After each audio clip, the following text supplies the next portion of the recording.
আজকে আমরা কুমিল্লার বুড়িচং উপজেলায় বন্যা পীড়িত যে মানুষগুলোর জন্য আমরা কিছু ত্রাণ সামগ্রী নিয়ে আসছি।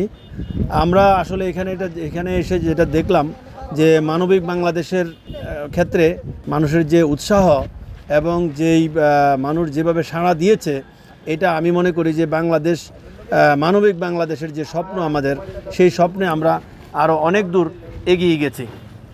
আমরা এখানে এখন গোমতী নদীর যেখানে বেড়িবাঁধ ভেঙে গেছে, যে আমরা এই অংশটাতে এসেছি।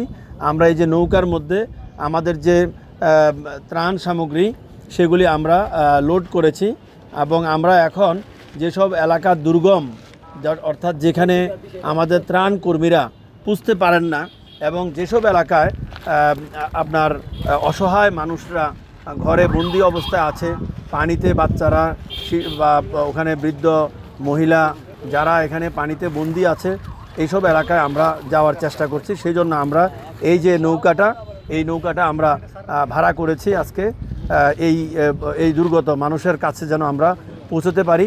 আমাদের ওয়ান কালচার ফাউন্ডেশনের পক্ষ থেকে এবং আবেদিন ইকুইপমেন্ট লিমিটেডের পক্ষ থেকে আমরা আজকে এই ত্রাণ সামগ্রীগুলি আমরা নিয়ে এসেছি।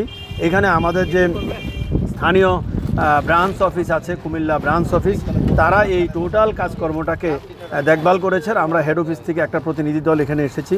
আজকে আমরা দেখুন এখানে এই যে গোমতী নদী, এখানে আমরা দেখুন সম্পূর্ণ এই যে এই গাছগুলো কিন্তু গোমতী নদীর পাড়ে। আমরা আজকে এই গাছগুলোর অবস্থা দেখলে বুঝতে পারি যে আসলে আমাদের এখানে পানির যেই প্রবাহ, পানির যেই কত পানি হয়েছে, এটা এখান থেকে বোঝা যায়। তো এখানে আমাদের আজকেও আমি শুনেছি যে কুমিল্লার অংশে পানি বাড়ছে, এবং যেসব এলাকা আগে প্লাবিত হয়েছে সেসব এলাকা থেকে পানি কিছুটা কমেছে। বাট কুমিল্লা অঞ্চলে, নোয়াখালী, লক্ষ্মীপুর এই অঞ্চলে পানি বাড়ছে। তো আমি মনে করি যে যারা ঢাকা থেকে ত্রাণ দিতে আসবেন, তাদের এখানে ত্রাণটা ডিস্ট্রিবিউশন কিভাবে করবেন, কিভাবে আপনারা রিমোট এরিয়ায় পৌঁছবেন এই ত্রাণগুলো নিয়ে, সেটা আপনাদের চিন্তা করে আসতে হবে। কারণ আমি এখানে শুনেছি যে অনেকে ত্রাণ নিয়ে খুব উৎসাহ নিয়ে এসেছেন, বাট এখানে এসে যখন দেখেন যে কোনো রাস্তার পাশে তো কোনো বন্যার্ত লোক নেই, রাস্তার পাশে দেওয়ার মতো কোনো সুযোগও নেই। সো বন্যার্তদেরকে দিতে হলে তারা যেখানে আটকা পড়েছেন, যেখানে তারা এই যে শিশু বয়োবৃদ্ধ মানুষ নিয়ে আটকা পড়েছেন, যেখান থেকে তাদের কোনো রাস্তাঘাট নাই, রাস্তাঘাটে আসতে হলে রাস্তা দিয়ে আসতে হলে বুক সমান পানি, কিংবা অনেক জায়গায় তার বেশি পানি আছে। তো সেই সব জায়গায় যদি নৌকা নিয়ে যাওয়া যায়, তাহলেই একমাত্র আপনারা এই ত্রাণগুলো মানুষের কাছে পৌঁছাতে পারবেন।